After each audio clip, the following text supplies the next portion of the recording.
William, hopefully your favorite videographer from Two Hats Publishing. I welcome you to another Two Hats special of community events. Let's look in and see what's really happening.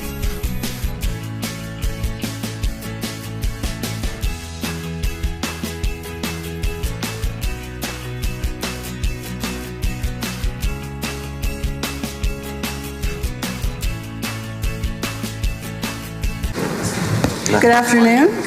Thank you for coming. My name is Sherry Smith. I'm a professor of history, and I'm the co-director of the Clements Center for Southwest Studies at Southern Methodist University, along with Andy Graybill. Are you here, Andy? You can't see, but my co-director. Oh, there he is over here. Thank you very much.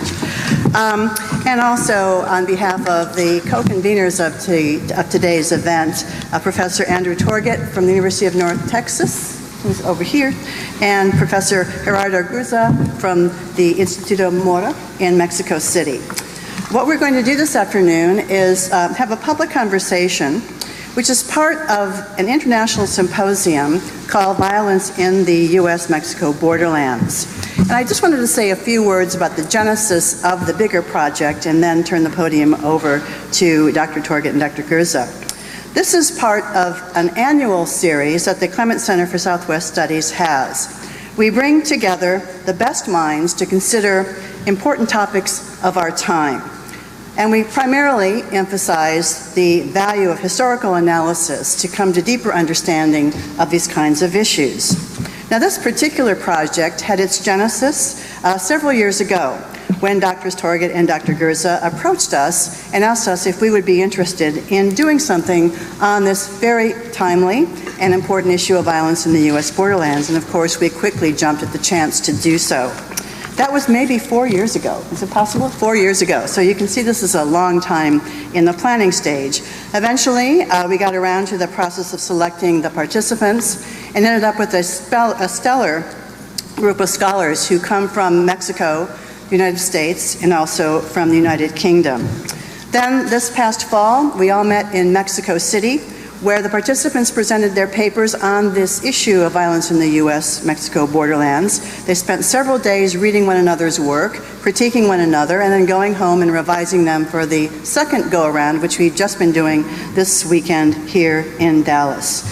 But of course, it's one thing to talk to other scholars, but it's more important actually that these ideas get disseminated beyond our seminar rooms, and that's where two things are going to happen. First of all, ultimately these papers, these essays will be published in a book that we hope will be read around the world, but also in today's afternoon conversation with you, our audience. I also want to thank, before I relinquish the microphone, a number of people. First of all, Ruth Ann Elmore, the Assistant Director of the Clements Center, who has seen to all of the details for the past several days' events. Also, I want to thank Benjamin Espino of the Latino Cultural Center and the City of Dallas for allowing us to meet with you in this beautiful room. Jennifer Ochoa, the attaché of the Mexican Consulate, who is supporting this project. The SMU Embry Human Rights Program. All of the panelists and scholars who will be introduced to you in a few moments, and then finally all of you who have come this afternoon. Thank you for coming.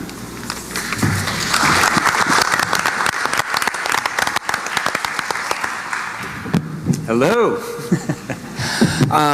I want to say welcome to the symposium. My name is Andrew Torget. I'm one of the co-conveners, as Sherry was just describing.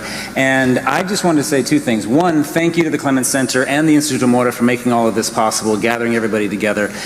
And secondary, I just wanted to reiterate what Sherry talked about, that the idea behind this project and what we're doing is trying to put some historical context around the problem of violence along the U.S.-Mexico border. Because in popular culture and in movies and in TV and in all kinds of ways, it seems like there's this timelessness about violence at the border. The way it's portrayed in popular media is it's always there, it's always inherent, that it's just natural to the border. And it's not. The current conflicts along the border, the drug wars that get most of the headlines that we read about every day in the Dallas Morning News or the New York Times or the Houston Chronicle or wherever, it doesn't have to be that way all the time. And so the idea with the project was to bring together scholars for a truly international conversation. Half the scholars were to be from Mexico, half were going to be from the United States. That's pretty much how it worked out with an addition of a few people from the UK. But the idea was to bring us together for an international conversation because we're putting together a book that tries to look at the evolution of violence over time as a way of understanding how it changes, and it's a part of historical circumstances, that violence in the 1820s is not the same thing as what happened in the 19-teens or in the present day. And so the idea of the whole project is built around that, and the idea of these conversations are to have some informed discussions amongst the scholars and current journalists about the state of violence, its historical roots, and how it comes up to the present day. So the three panels that we have today are dealing with Borderlands and the Power of the State. That's the first panel we're about to hear. And then we have one on smuggling and drugs along the border as our second panel. And the third one is on refugees, migrants, and mobs. So the way we're going to do this is sort of an open panel kind of conversation.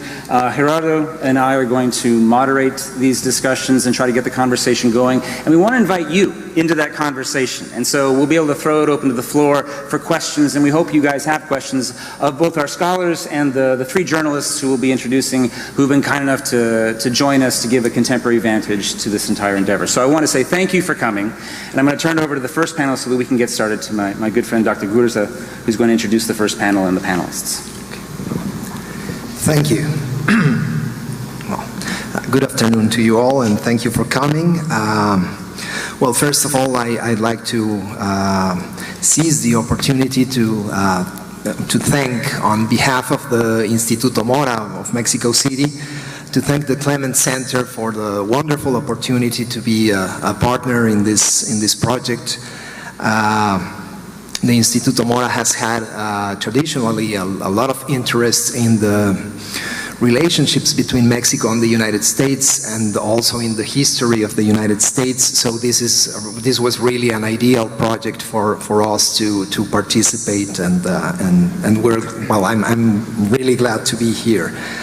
And I thank, of course, Andrew Graybill, Sherry Smith, Ruth Ann Elmore, and of course my dear friend and colleague Andrew Torget for the invitation. And thanks. Well, this first panel is about the state. It's called Drawing Border Lines and the Role of the State. It is a really big subject, and let's see how we can tackle it. And I'm going to introduce really quick the scholars in this panel. We have with us Timothy Bowman of West Texas A&M University. We have also Gabriel Martínez Serna del Centro de Investigaciones y Estudios Superiores en Antropología Social, if I'm not mistaken.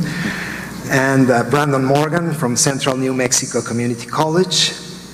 Joaquín Ribaya Martínez from Texas State University San Marcos. Marcela Terrazas y Basante del Instituto de Investigaciones Históricas de la UNAM. Of course, Alan Knight from Oxford University. And we're also very pleased to have with us this afternoon Alfredo Corchado from the Dallas Morning News and author of Midnight in Mexico, which was published a couple of years ago. Okay, so let's start with the role of the state in preventing or creating the conditions for violence to arise in the borderlands of Mexico and the United States. The first thing that we have to take into consideration, perhaps, is the governments not always have a real presence in what we know today as the border between the United States and Mexico. So the first question, I guess it would be, when do the governments, either of the US or Mexico, really start having a presence in the border? And of course, any of our panelists can jump in and try to answer. Anyone? Well, I would say the obvious response would be that this begins in 1848, for the modern period at least, when the borderline is drawn between the two nations. But of course, it's going to take some time for both federal governments to really be able to catch up with being able to enforce a line on the ground. So one of the things that we've been discussing this weekend is that there was seemingly an uptick in violence in the 1860s and 1870s, or at least it became more visible to a lot of people because lawbreakers could cross the border to commit acts of crime or violence for their own purposes. And then I think that the answer to when state control really begins to arrive on the region really depends on which nation you're discussing and whom you ask. It seems to me that Gabriel Martinez Serna's paper would indicate that there were certain mechanisms of state control that were stronger in Mexico before they really were in the United States north of the border. So, and in my own view, this is something that you don't really see state power really, or the muscles of state power really flex concurrently in the U.S.-Mexico borderlands until much later in the 20th century, when the Mexican Revolution is over and there are increased efforts among Americans to try to control the border, which is, of course, controlling the border is something that we would certainly need to discuss from the perspective of the state. So the idea of state power for modern nation states for me really begins to kick in 1848, but it's a very, very long and complicated process, naturally. Go ahead. Thank you, sure. And then something else that just came to mind as Tim was talking in terms of state power is that drawing the border itself was something that required a boundary commission to come together. And this isn't actually something we talked about much in our discussions of our papers and so forth. But each nation sent boundary commissioners to El Paso in order to delineate and kind of draw the border on the ground. And so just from the get-go, there was this, there had to be kind of this initial step for the state to actually go and say this is where the line is. And something I also think is interesting is that the Rio Grande, or Rio Bravo, it changed course in 1849. So it even seemed like a fixed section of the border that might not have to be delineated. But that was, again, something that state officials had to contend with and think about, especially when the river moved and the towns of San Elizario, Socorro, and Isleta were all of a sudden on the U.S. side of the river when they had been on the Mexican side.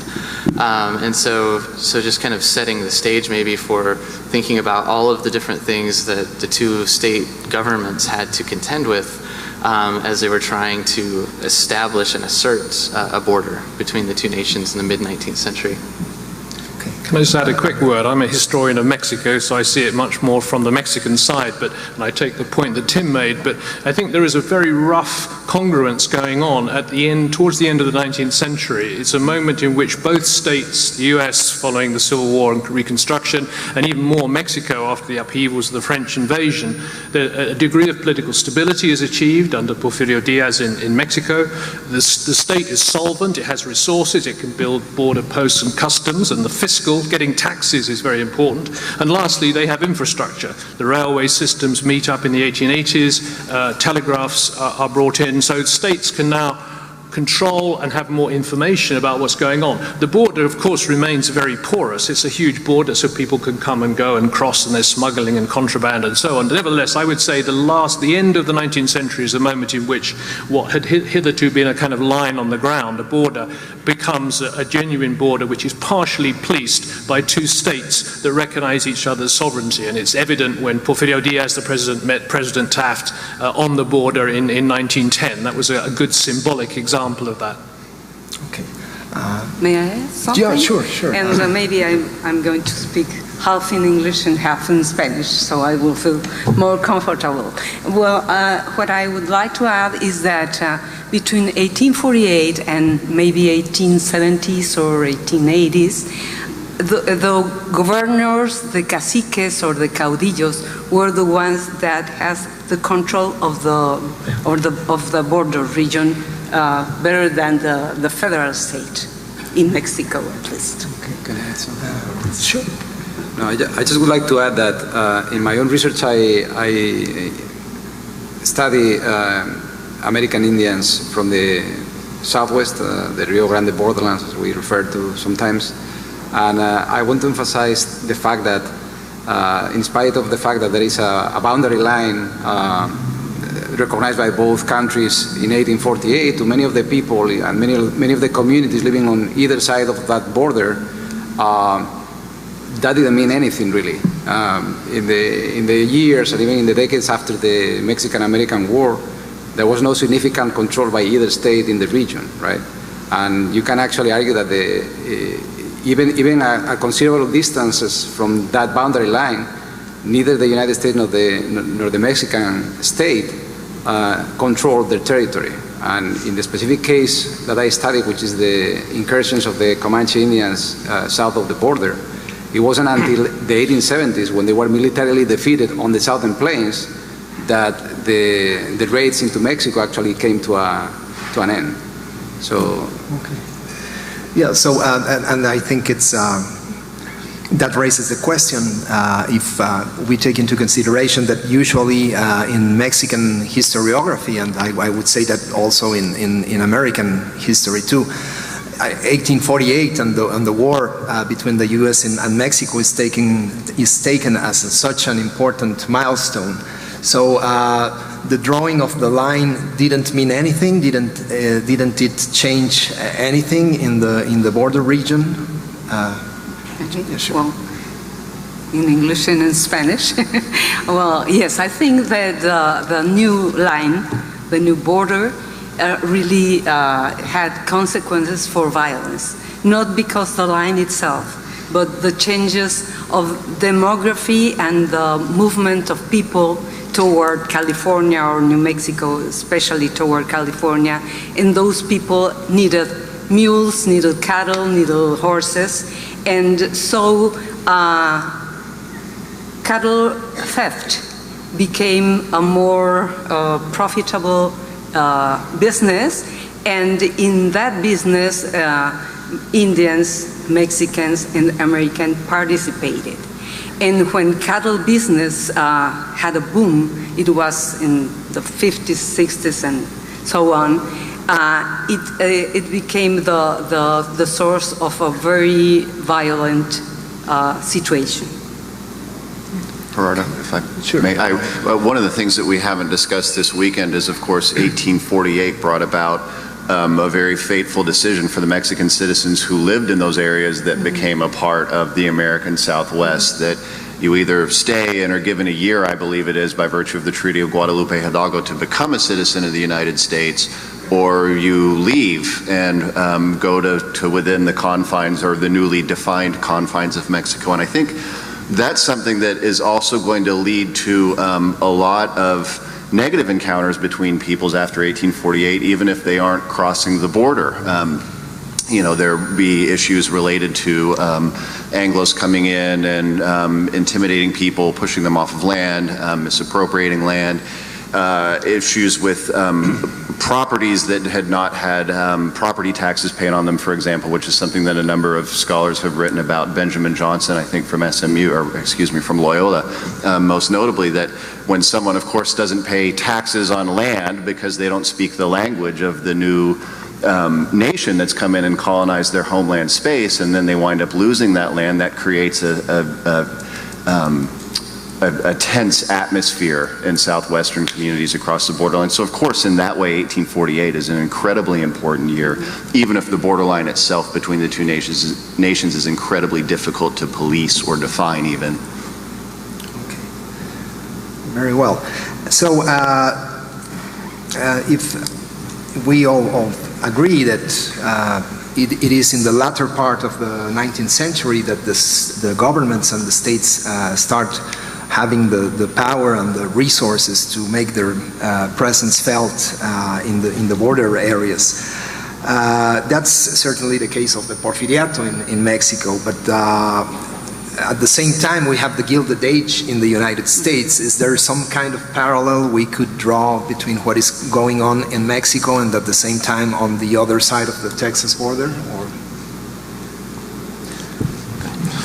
Sure, I think it's a parallel process. I mean, there's a lot of similarities or parallels, if you want to call it.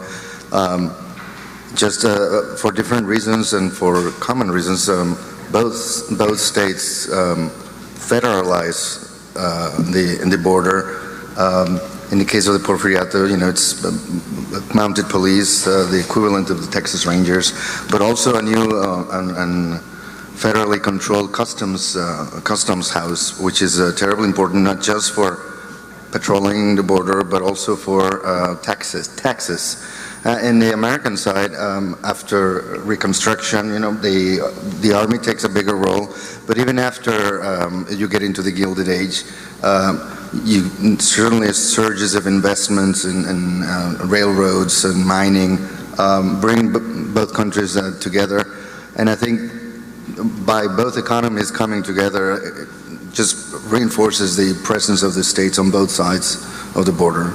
So, I just wanted to add, maybe it works without me moving it. Just wanted to add also, I've looked at the area around El Paso and going a little bit west into the New Mexico-Chihuahua border, and some of the decisions made by the government of Porfirio Diaz in terms of providing concessions for the modernization of and development of the border region turned resources over to private companies, whether they were for colonization, for town site building, for ranching, for railroads, trade, whatever it might be. And it was actually those concessions that drew investors not only from Mexico, but from the United States to the border area. And going from El Paso west, it was a place that was sort of in need of construction. It had been seen as the home grounds, the stomping grounds of Apaches and Comanches until the late 1870s, 1880s, and so it was seen as a new opportunity. And so what I wanted to emphasize is that by kind of turning over to private development the border region, the state in Mexico especially, through those kinds of policies that allowed this kind of development, built on the violence that had been enacted to dispossess and kind of remove Apaches and Comanches from their lands in order to create towns that sprung up along the border. Yeah, well, and that's almost, well, it's the very late stage of the 19th century. And then we have another, probably what it means or what it amounts to, another big milestone in the history of violence in the border, which would be the Mexican Revolution. What does the Mexican Revolution change in terms of the occurrence of violence? Well, how long have you got? Would be my next question. But, well, I was going to say, following up the last point, obviously, although there were states building on both sides of the frontier and there was some degree of shared infrastructure, big flow of trade and investment, mostly investment from the US to Mexico, they were still very different societies. I mean, the US was much more developed, more industrial, more urban, country of immigrants, very productive, with relatively higher incomes. Mexico was poorer, less industrial, more rural, less literate, and it had a very large, dense peasantry, often an Indian peasantry, and they were subjected to increased pressures by that new state and by certain private interests through the late 19th and early 20th century. And the last factor that's also different, although US democracy was very far from perfect in the beginning of the 20th century, there were at least parties in elections on a regular basis. Mexico was still largely a personal dictatorship under Porfirio Diaz, who was a very skilled statesman, but an autocrat. And in 1910, as many of you know, a major revolution broke out in Mexico, which led to 10 years of major civil war, which was the Mexican Revolution, which changed Mexico substantially, I would argue. There are some revisionists who play down the changes, didn't turn Mexico into a socialist state, but it did change the nature of the government, introduced social reform. In some ways it strengthened the state and had implications for the border, first by posing challenges to the border. There were battles along the borderline. The north, the borderlands were in many ways one of the real centers of revolutionary mobilization.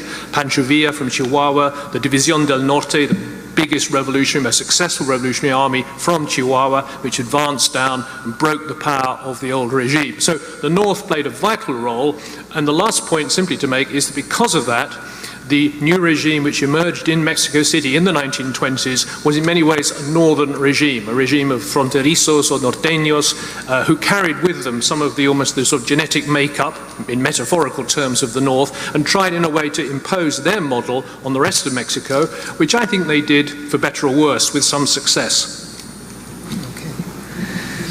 And would you say that after that violent period of the Mexican Revolution, then the Mexican state was far more able to control the border area and to have a presence and to suppress violence, or?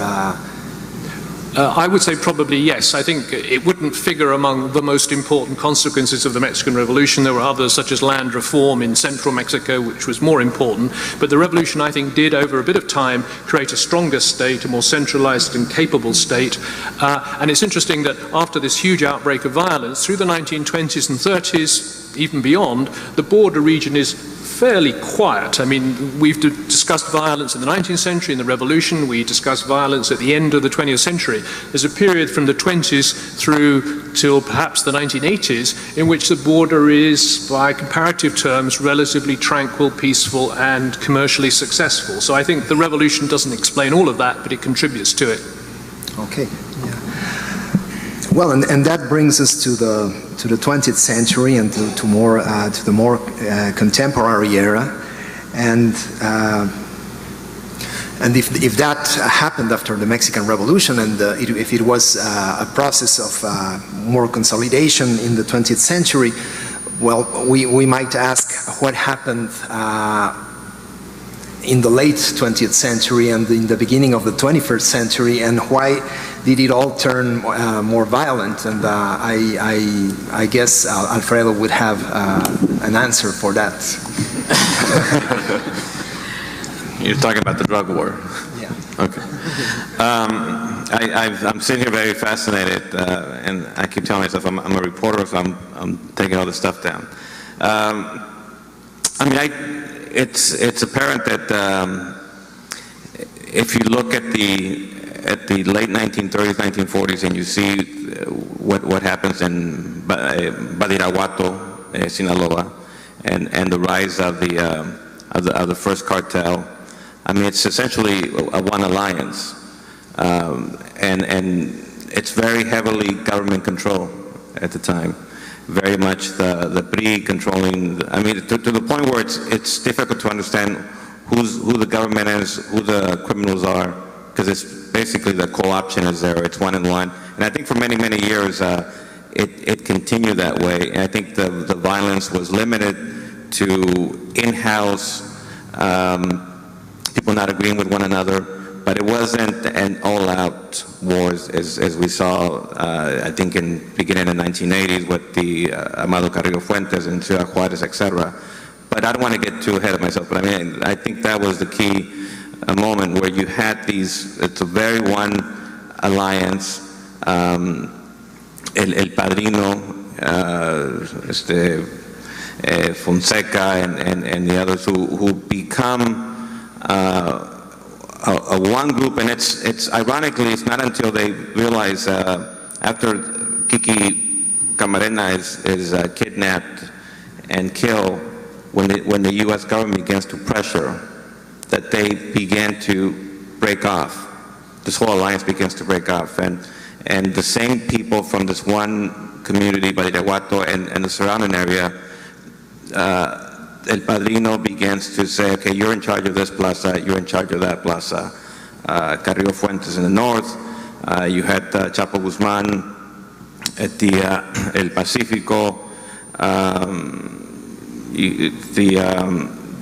Interesting, the Gulf cartel in the south was not really part of the alliance, and they were really not into illicit drugs. They were much more into trading, into illicit trade in the south, but eventually they ended up becoming the cocaine smugglers.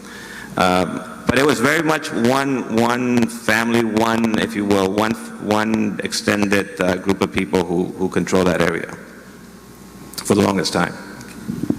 Very well.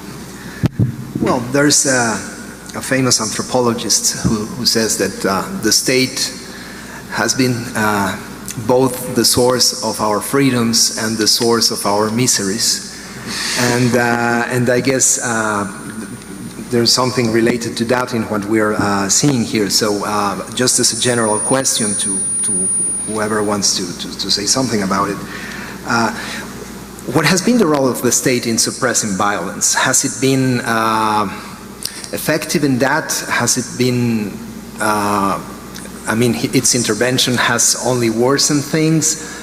What has been the role of the state in general? I know it's, I mean, to answer is to simplify things only a little bit, but it's a provocative question, so. You want to? Well, there was a sociologist as well, Weber, who said that the state essentially has a monopoly, or should have a monopoly, of legitimate violence, but in reality it's not always like that. And I would say that in the case of the state controlled by the PRI, or the kind of the mix, the very complex mix between the state and the party that dominated Mexico in the particular period we just heard about, the state was prepared to use violence in a somewhat camouflaged way. There were not overt guerra sucias as there were in Argentina and Brazil with outright repression, but there was certainly violence against dissidents, against journalists, and the plaza system, which has just been well described, was another way in which the PRI controlled illicit activities and crime and maintained the whip hand over these activities for many decades. Since the 1980s, and I agree that's the watershed for a variety of reasons. One, I think the sheer demand for drugs in the United States, which is crucial to the whole operation, and secondly, the delegitimization of the PRI. The PRI's loss of power and popularity, and finally loss of the presidency in 2000, I think that removed the kind of central political control. Now, not ideal to have a political party that's dominant and that controls drug interests and uses selective violence, but the result of that, in the ending of that corrupt system, was a war between different cartels, a war in which the state in 2006 attempted to crush the cartels and largely, I think, failed, and the levels of violence increased. So looking back on it, although the old pre-state was highly corrupt, it did at least perform a few functions, and at the moment I think we're left with many unanswered questions as to what sort of state could emerge in Mexico and whether it could deal with these very intractable problems. I mean, I would describe the PRI, and I think many people have, I know many historians have in the past, the PRI was really the strong father figure. And the weaker the PRI became, the wilder the boys, I mean, got out of hand. And that's essentially what happened in Mexico. I mean, as we look back, as a reporter covering Ciudad Juarez back in the early 1980s, it was pretty evident that someone had lost control. Something was happening throughout the country, but especially in the Ciudad Juarez, El Paso area, and that something was really the PRI after 1982, when the big peso devaluation becomes weaker and weaker.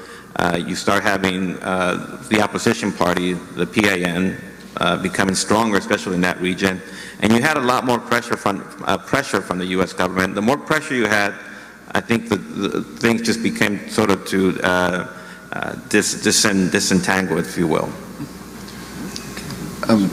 I was just going to add, I don't know that the American state ever gets rid of violence in so much as it uses it to its own end. And my mind goes to American immigration law, beginning with the Immigration Act of 1917, in which we see the American state committing acts of what I would consider violence on the bodies of Mexican immigrants. You know, it's well documented in places like El Paso that immigrants were forced to undergo gasoline baths and had DDT, which is a horrible pesticide, sprayed in their faces. And then, of course, a number of immigration historians have also looked at various immigration laws from 1917 to 21 to 24, and then again to another law in 1965 to show that it's through American immigration law that Mexicans were turned into sort of the iconic illegal immigrant in the public discourse of the United States. And that, of course, it in turn causes the American public to turn against Mexican immigrants and have certain ideas about them being lawbreakers and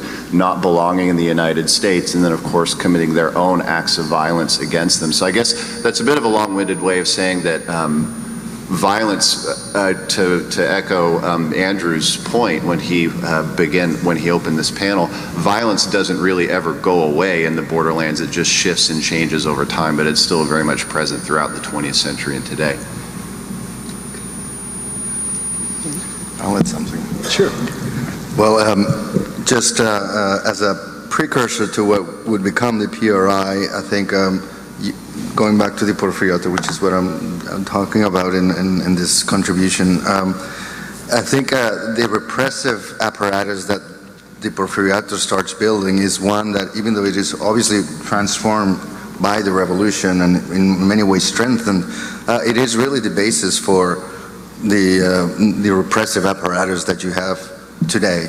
That is perhaps the watershed you have, in which before, as our colleague was saying, the state violence was mostly in the hands of regional caudillos or governors, and it is really in that last two decades of the 20th century when the federal state comes in and starts starts building this repressive apparatus, and that will be the seeds of the repressive apparatus of the PRI that then kind of starts falling apart in the 80s, so about a century later.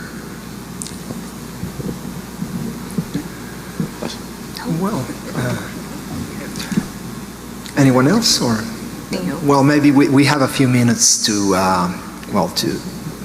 receive questions from the audience. If anyone would like to ask a question, or if anyone has a comment, we would be delighted to hear it. The gentleman over there. Hello. We have a microphone. Here we go.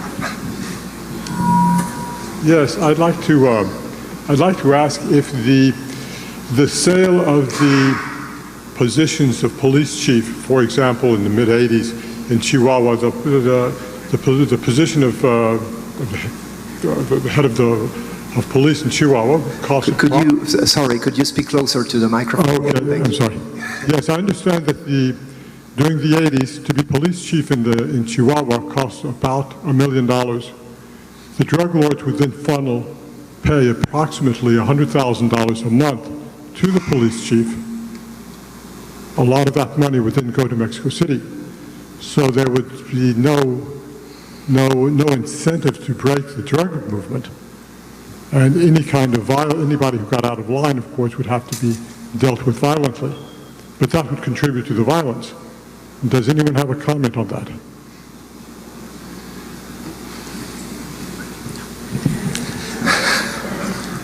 I mean, I think the corruption has been pretty endemic for many years. Chihuahua, Coahuila, I mean, a lot of the border states are very key, and corruption. Anytime you have an election, every 3 years, every 6 years, it's not really about appointing the best person, but about whose price can you meet, etc. But I think one of the things that we also have to look at closely is the role of the U.S. government and the unintended consequences of U.S. policy. I spent the last 6 months for the Morning News working on a big story. 3 years ago, there was a Mexican attorney killed in South Lake, Texas. And killing an attorney in South Lake gangland style does not happen in Texas that much. So we spent a lot of time looking into it, and found how a plea deal between the U.S. government and, at the time, one of the biggest drug lords in Mexico, Ociel Cárdenas, he was facing maximum lifetime in prison. He ended up getting 25 years. The investigation shows how this plea deal led to this lawyer at the time, Cárdenas' personal lawyer, bringing in money from Mexico, from this underground bunkers throughout Tamaulipas, throughout Nuevo León. They bring in 50 million in cash and assets. Ociel gets a light sentence. But the key was that the U.S. government wanted to splinter the cartels, splinter the Gulf Cartel, end the Gulf Cartel, and the Zetas. And that led to this horrific bloodshed along the Tamaulipas, the Coahuila border, where thousands of people were killed. Massacres, we're talking about the migrants from Central America, from throughout Latin America. And I think, as you look back at the U.S. role, there are many unintended consequences that I think, at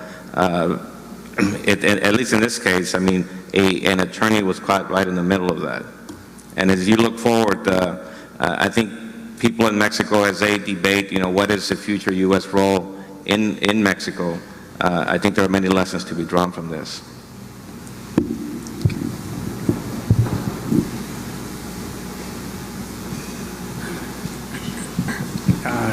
Okay. I wonder if any of the panelists would like to comment that sometimes, or all the time, the reaction of the Mexican government is to American policy, such as that at the turn of the century, 1913, income tax created some revenues where before, tariffs and smuggling, they were generating commerce. And also the fact that the United States got involved in the First World War, and I know I'm taking big leaps here, but World War II, coming up to even the present, that when the United States values security, then there's a big focus on the illegal immigration. And when the United States has something like the war on drugs, this also fuels the violence. In other words, Mexico is reacting to what the United States is doing.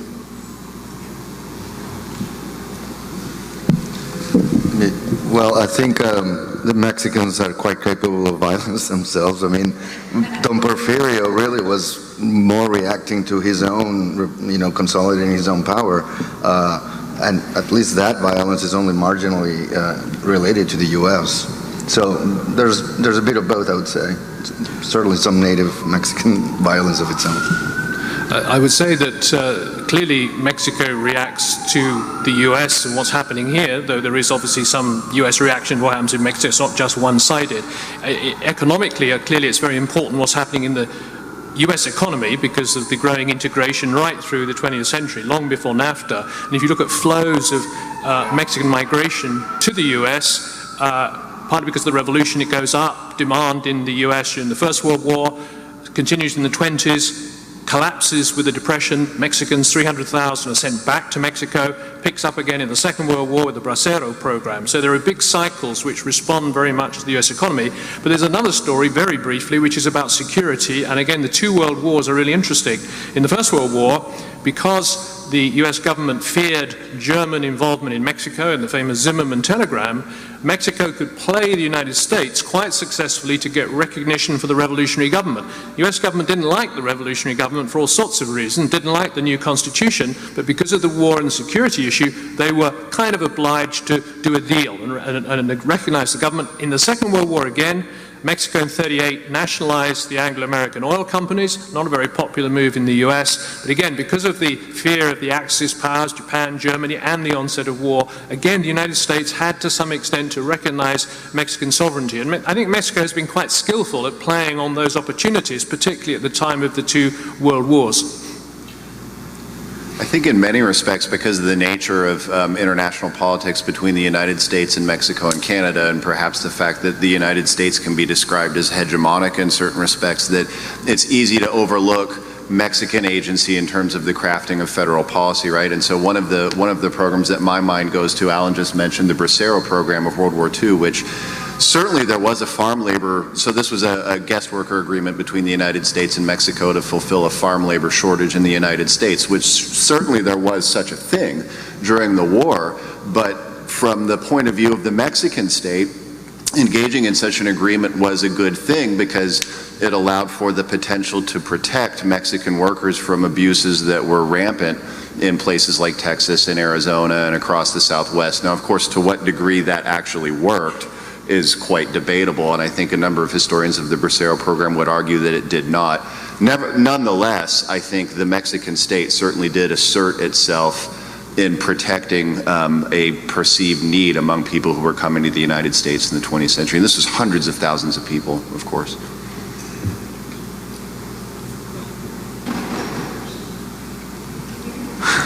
I think this guy wants the microphone.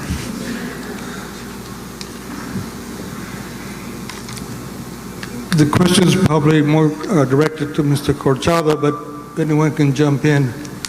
Ciudad Juarez was known as the murder capital of women. Where did these murderers go?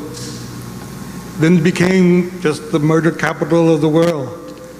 No one ever answered, where did the murderers of the women go? If I knew it, I would write the story. I mean, yes, it was known as the murder capital of women and murder capital of the world. I think it was kind of a stretch. I think it's safe to say it was murder capital of Mexico, maybe the Americas. I'm not sure about the world. But again, I mean, it points to a very weak rule of law. It's ironically on the U.S. side of the border, you have some of the safest communities anywhere. And I think for someone who lives in El Paso, Juarez, that's always been one of the thing that you have to kind of deal with on a very personal level. That you have family on the Mexican side, you have family on the U.S. side. I have family that people who don't go back and forth like we used to, 10, 20 years ago. I mean, we were really one community. You would just go across the border. And it seems kind of interesting that in the last few years, as Mexico becomes much more of a sort of an open society, I mean, given all the problems Mexico has, the challenges, but it's becoming much more of an open society at a time when the United States has become much more of a closed society, fearful society. And I mean, we used to go across the border and just say American or U.S. That doesn't happen anymore. But I think that as reporters, I mean, one of the stories that we miss, and that I think a lot of us continue to try to investigate, is the question of justice. In Mexico, the impunity rate remains at 95%. If you kill someone, there's a 95% chance you're going to get away with it. So your question of what happened to the murderers, we don't know at this point. There's a lot of theories. Every other year there'll be a book come out, and I think someone will claim that they have the answer, but I don't know that anyone has the answer yet.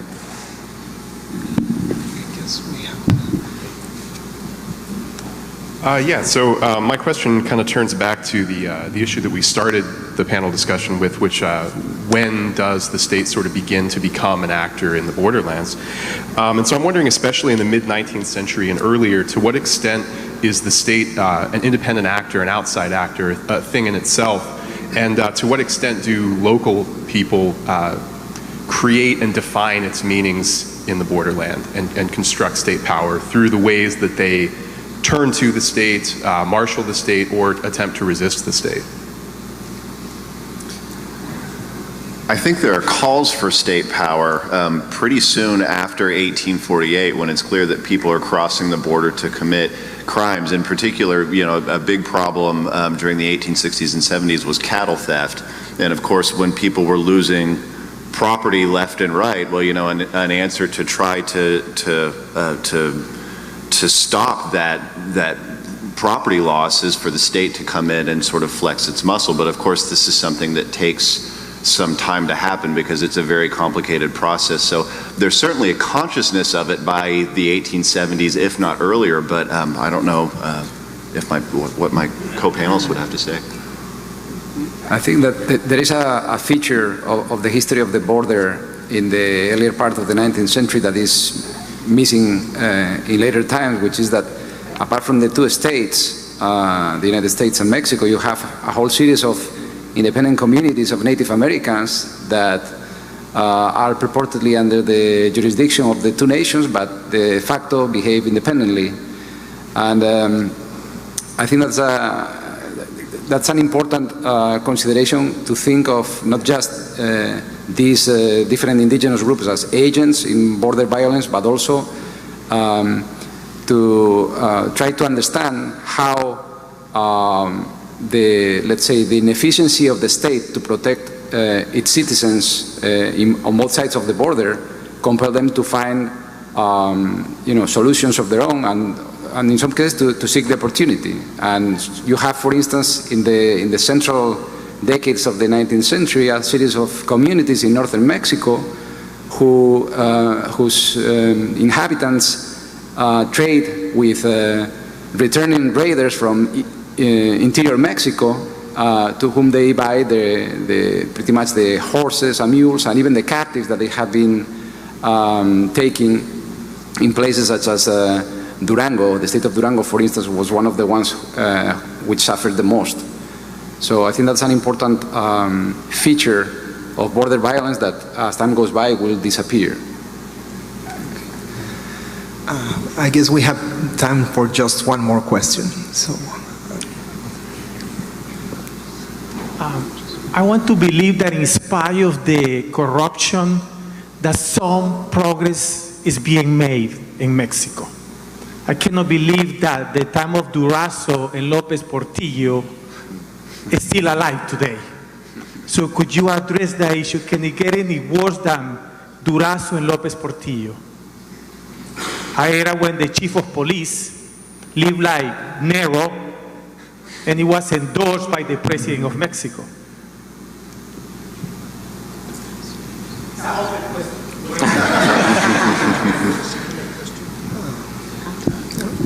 I mean, I think there's a lot of progress that has been made in Mexico. I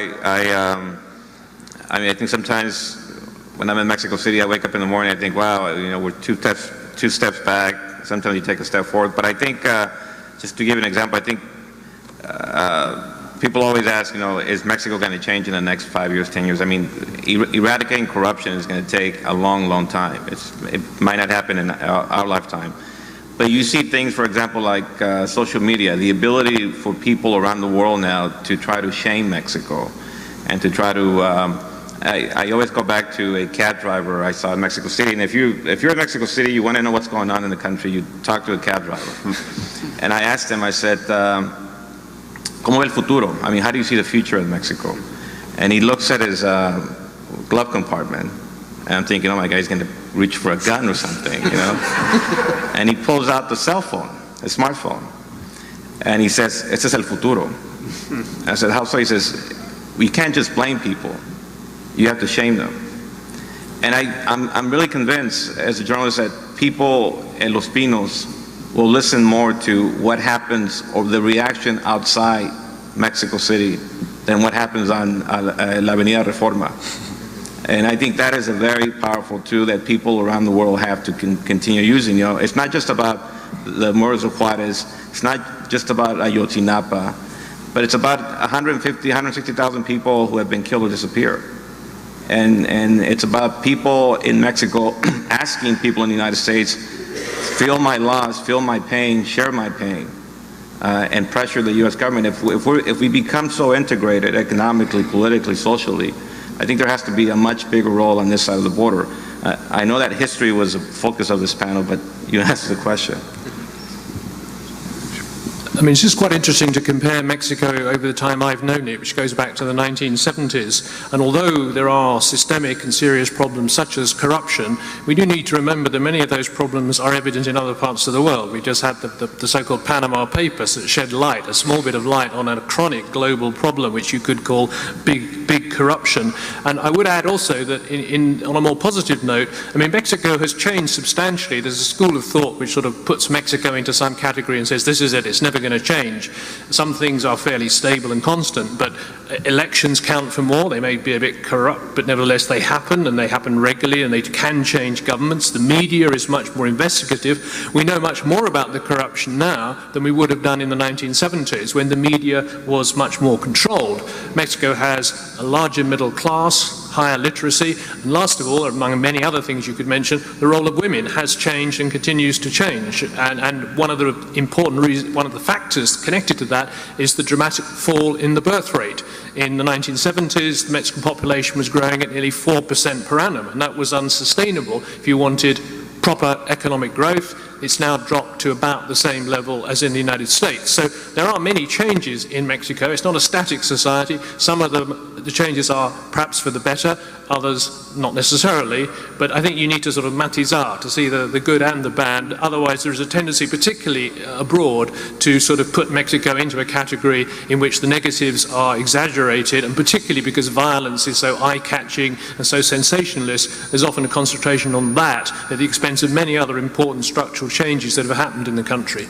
Also, the rise of the rise of independent candidates in Mexico is a big step, and we'll see some of that this June with midterm elections. Well, thank you very much to all of you, and thank you for listening so attentively. And we'll have another panel. I don't know if are we taking a pause or are we going straight to the next? I was going to say, I'm over here, sorry. Can you everybody join me in thanking the panelists for the first panel? I appreciate it very much. We're going to take just a few minutes to switch out panels. The next one's on smuggling and drugs, and I imagine a lot of questions will follow up on a lot of things we talked about now. So about five minutes or so, we'll reconvene for the second panel. This is William, hopefully your favorite videographer from Two Hats Publishing. I hope you enjoyed this video. If you like it, please leave comments below, or like, follow, or subscribe to us and get notices of all our videos. We love it, even when you call.